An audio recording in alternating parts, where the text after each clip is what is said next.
Hey everybody, Brickhouse here, and man, Kathleen Kennedy and Lucasfilm really knows how to stir the pot. Now, I did a video on this very subject last week. I just came across this article that was written over the weekend by the San Francisco SFF Gazette. Sci-fi fantasy, I guess. I don't know, and I really don't care. The fact of the matter is that the backlash that Lucasfilm is getting right now for bringing in Sharmeen Obaid-Chinoy as the director of the Daisy Ridley-led Star Wars project, due to be released in, I think it's 2026. I guess they're tentatively titling it New Jedi Order at this time. But Josh Wilding, from what I can tell, has decided to run some cover here.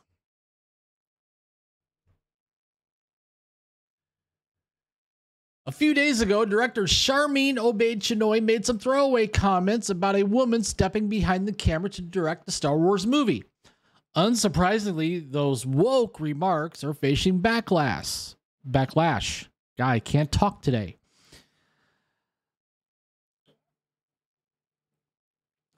The reason why those comments are facing backlash is because she has a history of interjecting her personal opinion, personal politics into her movies. And granted, her movies are mostly documentaries, but she still does it. And who's to say she's not going to do it with a Star Wars movie? Now, I don't care that she's a woman of color, she's Pakistani descent. I don't care. I'd be saying the same thing if it was a white dude helming the film. And if that white dude had a history of interjecting his personal beliefs and personal politics into a movie. And I really don't care if it makes me part of the toxic fandom. I'm sorry, I've been a Star Wars fan longer than most of you have been alive.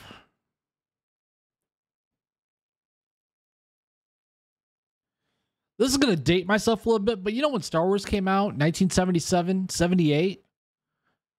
I was 9 years old when Star Wars came out. When my parents took myself and my brother to go see it. And by the way, my brother's younger than me.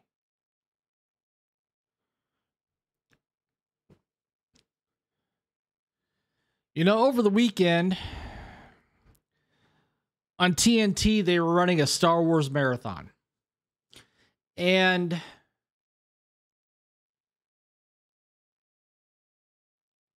Star Wars still holds up to this day.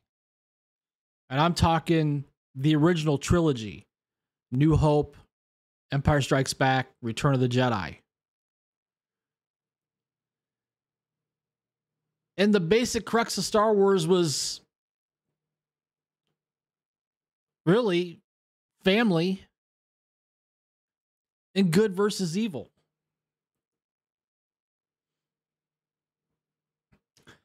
You had the good guys, the Rebel Alliance. You had the bad guys, the Empire. You had the big bad, Darth Vader. You had the big bad, Emperor Palpatine. Some would call him Darth Sidious.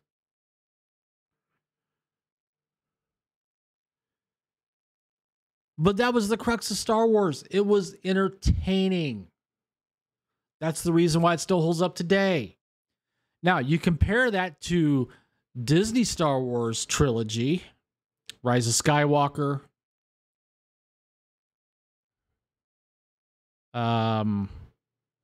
Force Awakens, and I forget the name of the other one. That's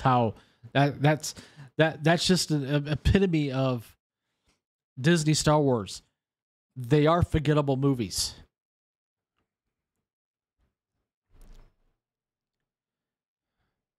Now, in this article here,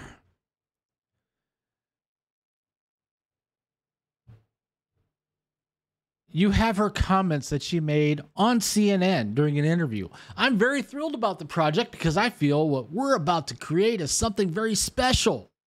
We're in 2024 now, and it's about time we had a woman come forward to shape a story in a galaxy far, far away.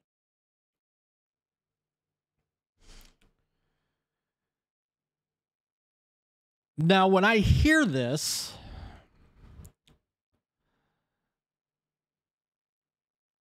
the first thing that comes to mind is, here we go, back to the girl boss. Which I have no problem with the strong female lead if the character is written correctly.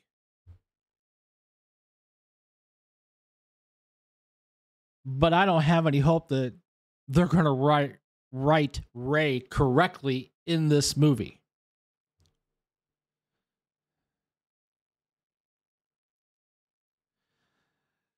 And to go on, since these comments were picked up by media outlets, the backlash online has been staggering. The usual suspects have zeroed in on the latter half of that statement, claiming that the Star Wars franchise has fallen victim to the woke, a word which increasingly loses its meaning every time it's used agenda. Well,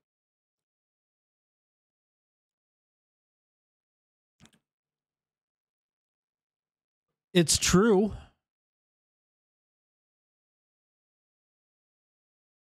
And I said this in my other video that I released last week. Disney's going to the well one more time. Remember the Marvels? Remember they hired someone to direct the Marvels and put somebody in charge of a $300 million budget of a movie that's supposed to be a blockbuster that had no experience helming such a project? And I said it then and I'll say it now. She was a diversity hire. She was the epitome of DEI. Well, guess what? They're doing it again.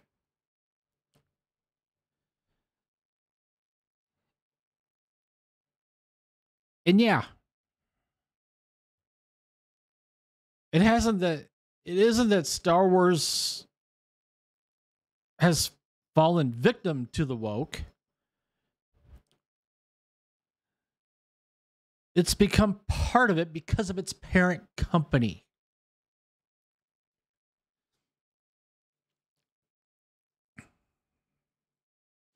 And yeah, there are her comments from 8 years ago where she said she liked making men uncomfortable. Well, that's a red flag.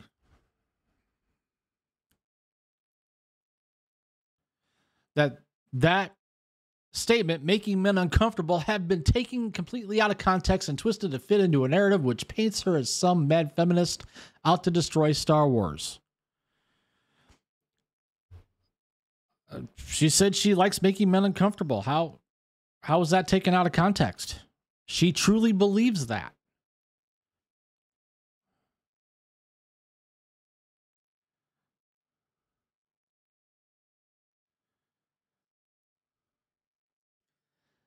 And to say here that the majority of Star Wars fans have an issue with the director, looking at most of the websites and social media accounts covering this like it's some sort of controversy, it appears most are doing so simply to showcase their own beliefs and stir hatred online. No, it's not about stirring hatred.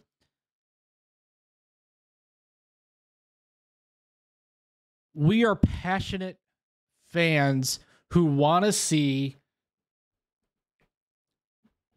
one of the, if not the biggest property in the history of cinema not go down a path of ruination that was started with the Disney Star Wars trilogy.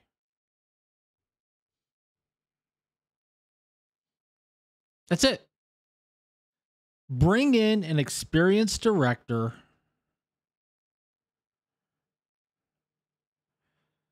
to direct this film. We don't need another DEI experiment like we had with the Marvels.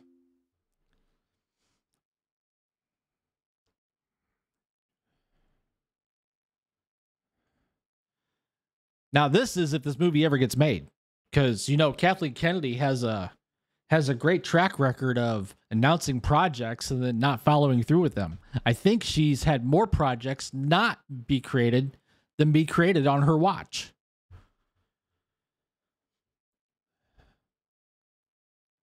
So there you have it. There's my opinion. Call me a toxic fan. So what? The truth of the matter is, it doesn't matter male, female, color of the skin, ethnicity, whatever. You bring somebody in that is going to come in and instead of telling a story, insert their own opinion or agenda or politics into the movie. That's when we have a problem. And unfortunately, that's most of Hollywood today.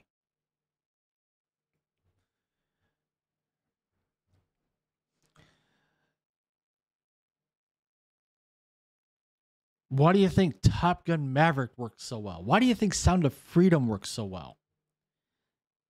Why do you think Oppenheimer works so well?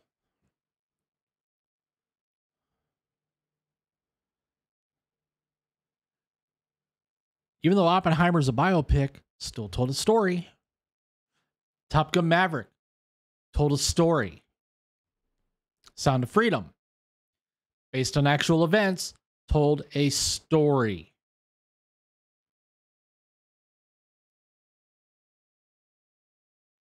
And my advice to you, Disney, and I know you're not going to listen, my advice to you would be to shelve Star Wars.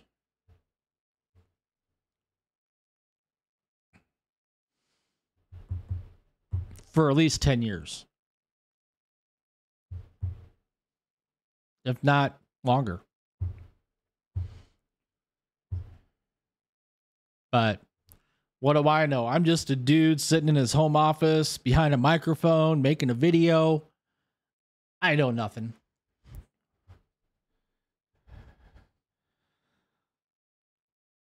What do you guys think about the brouhaha that's happened over the last few days and over the weekend with the announcement of Sharmeen Obaid-Chinoy helming the new Star Wars movie led by Daisy Ridley, surrounded, with Rey being the main protagonist. They're calling the movie New Jedi Order, supposedly. Comment down below. Share your thoughts, share your opinions. While you're at it, please take the time to smash that like button. Subscribe to the channel if you haven't already. Hit that notification bell so you don't miss a video. And with that, thanks for watching, and I will see you later.